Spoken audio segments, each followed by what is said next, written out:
Natista. E aí o cara começa a fazer essa porra meio forte, começa a ter capoeira. E quando ele começa a fazer isso, ele está em uma posição muito semelhante ao do alemão. Ele é super ácido.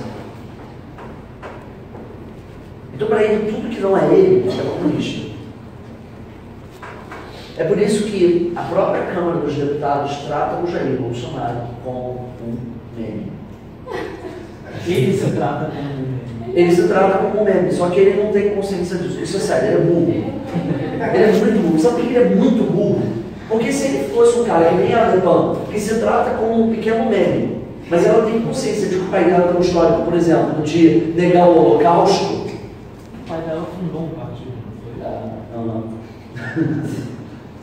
Enfim, um bom exemplo de como deve ser uma boa política. A questão é que, enfim, mas pelo menos a Alepã, ela é bem sucinta sobre o que ela é. Eu sou racista pra caralho, eu sou xenófoba, eu sou quase que Mariana francesa, eu sou praticamente Asterix e Obelix ao mesmo tempo. O negócio é que quando ela começa a mostrar essa porra, ela tá falando de um país que é um país cosmopolita pra caralho, mesmo que francês seja um grande babaca. Tudo bem? Porque mesmo que a França tenha a cidade de luz, a capital cultural e como bom, eles têm uma outra característica que é interessante.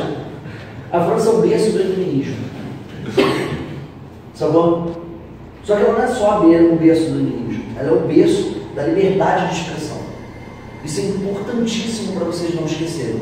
Tanto que ela estava sendo extremamente atacada pelos Estados Unidos justamente por isso. Isso. Consegue entender o problema? O problema é que ao mesmo tempo em que ela defendia a livre expressão, ela não defendia a livre expressão alheia do não francês. Então ela era um paradoxo. É a mesma coisa que o Bolsonaro. Como é que um cara que defende postura empresariada, uma postura que defende a privatização, que defende o fim dos gastos do Estado, tem como uma primeira solução para conter o nióbio, estatizar o nióbio?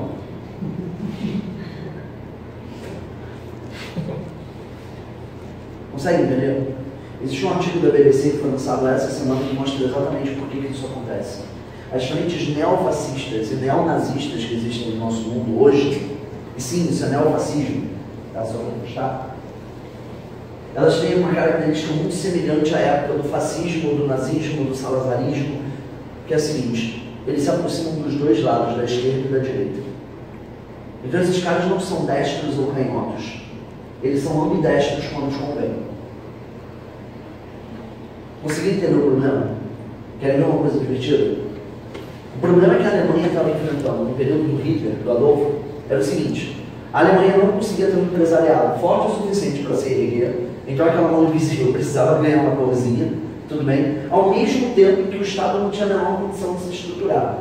Ele estava recém-unificado, a República de Weimar deu errado e era necessário que se criar um terceiro Reich patrocinado, onde o Estado deveria, de alguma forma, colaborar com o crescimento privado e melhorar o Estado social. Ele vai se apoiar muito em ideias keynesianas para fazer isso. Ele vai criar uma espécie de Estado de bem-estar social alemão. Entendendo o que eu estou falando? Quando ele cria esse tipo de coisa, um cara que é liberal econômico vai olhar para o Hitler e achar que ele é o quê? Que ele é socialista. Só que primeiro, pra caralho. E aí o maluco olha o primeiro discurso do Hitler, levantando o bracinho a 45 graus, e o maluco fala assim: eu vou matar todos os sindicalistas, eu vou exterminar o partido marxista alemão. Que esquerda foda. E a esquerda que descer pro próprio braço, isso é genial, a esquerda que é de casa. Cara, não tem sentido. Lembra que um dos frutos desse extermínio à esquerda política da Alemanha deu origem a uma figura mítica para o nosso país, que é uma senhora chamada de Olga Benário. Ela era da frente sindicalista e do Partido Marxista Alemão. Irmão, a mulher era muito porra louca, a mulher invadia tribunal hitlerista, saía dando um tiro pro alto, sequestrava um maluco no meio do tribunal, levava você tá ali, foda-se, vamos fugir. A mulher era maluca. A mulher fazia, porra, o que a Dilma fez com aquele grupinho de sequestrar o embaixador americano, caralho, agora parece um balé. Porque a mulher era balé russo, sabe qual era? A mulher perna 380 graus, sabe? A mulher era surreal. Então, para a gente conseguir considerar esse ponto,